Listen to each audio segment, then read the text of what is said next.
See all these turkey vultures just riding the thermals.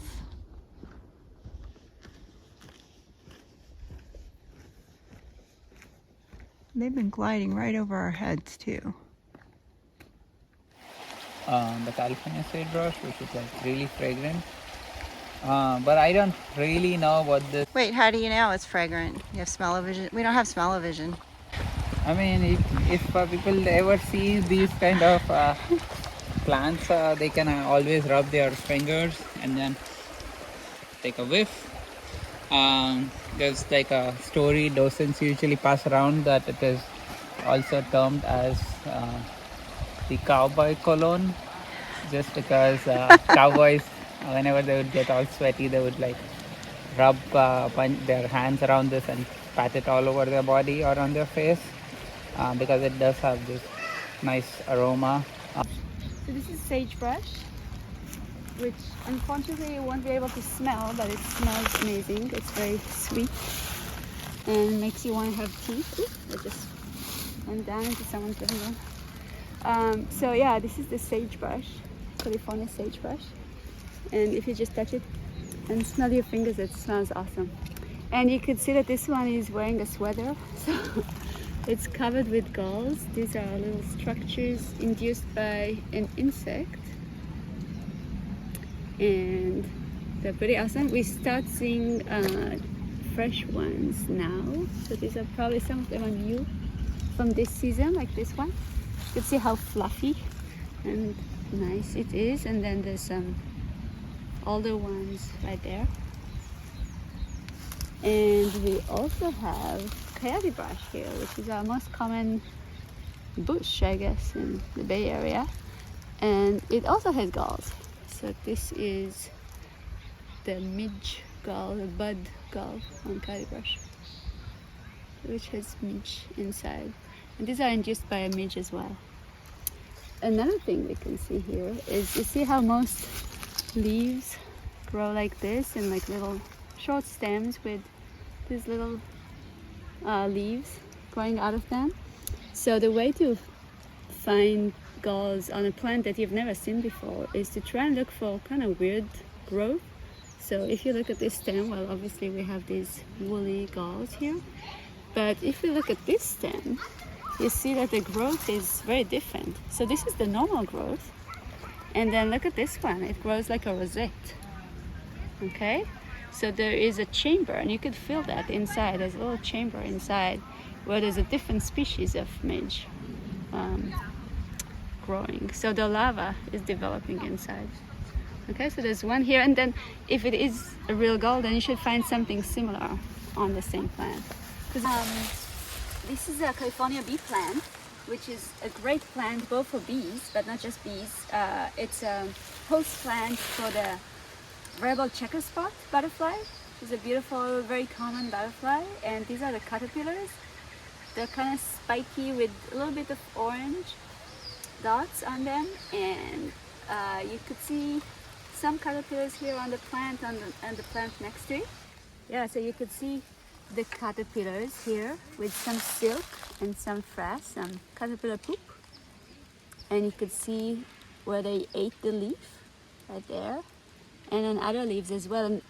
And this is their molt, so this is an old caterpillar skin. Maybe it's this guy right there. Just like all insects and other arthropods, in order to grow, they eat, especially caterpillars. That's all they do. They just eat and eat and eat. And then once they get too big for their own skin, they molt, they take their skin off.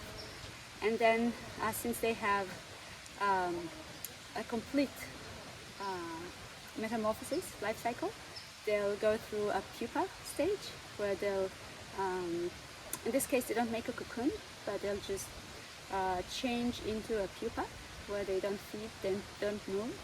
And after that, you'll have the adult emerging from the pupa to meet another variable checker spot butterfly, mate, and lay more eggs.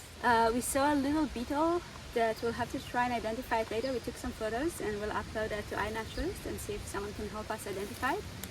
We saw box elder bugs that are very common in this park and on these plants, but on other plants as well. And some spiders, there's some wolf spiders very active around here. And and some ants, which is, very exciting. Winter ants, or the small honey ant, which is foraging on the plant. Maybe they found some aphids or scale insects and are getting some honeydew, some sweet sugar water from them. A wonderful plant in the park is the California buckeye. This plant is one of the first shrubs or trees to leaf in the spring. These leaves are five-pointed. The flowering stage is awesome since the long flower stalks produce a lovely sweet smell, but not too fragrant. Finally, after the flowers mature and drop, Buckeye. a fruit forms Buckeye. inside a Yeah. husk. When it drops to the ground, a beautiful brown, shiny chestnut remains. Leaves that are green. So many different kinds. Okay, so we have Bermuda buttercup, which is a weed. And we have this beautiful thick leaf, which is Miner's lettuce.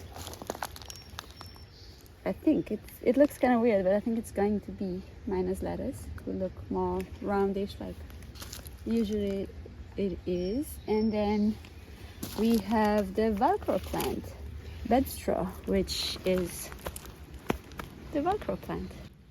I wanted to do it to you, but then I think people won't be able to see it. But I'll do it anyway. There you go. So yeah, but mostly what you see is the Bermuda buttercup that has these nice leaves here, but you could see how it completely takes over the area.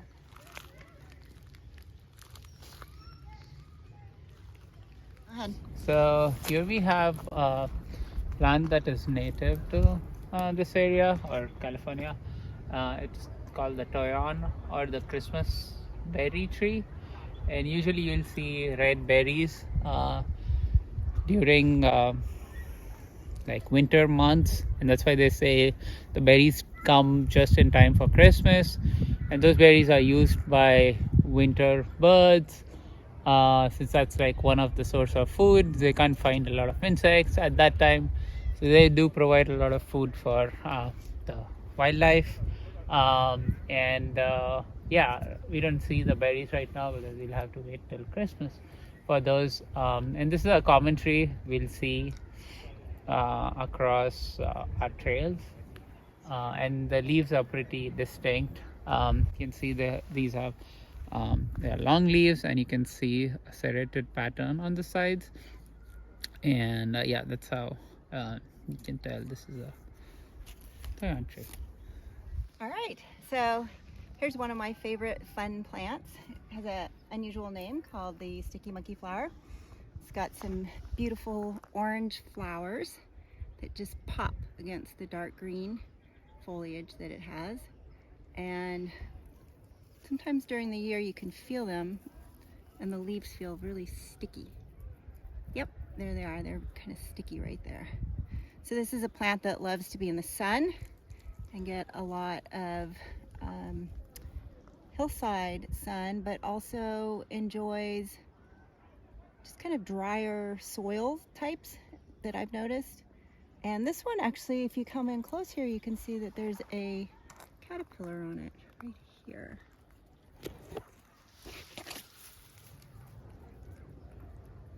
That's pretty cool. Do you think this is the checker spot? Looks like it. Okay. Yeah, I've never seen one on here before. So that was a nice find. Another little hidden treasure. At the end of our visit to Alum Rock Park, let's take a moment to appreciate the diversity of the tree trunks. The first is a coast live oak, a California buckeye, the eucalyptus,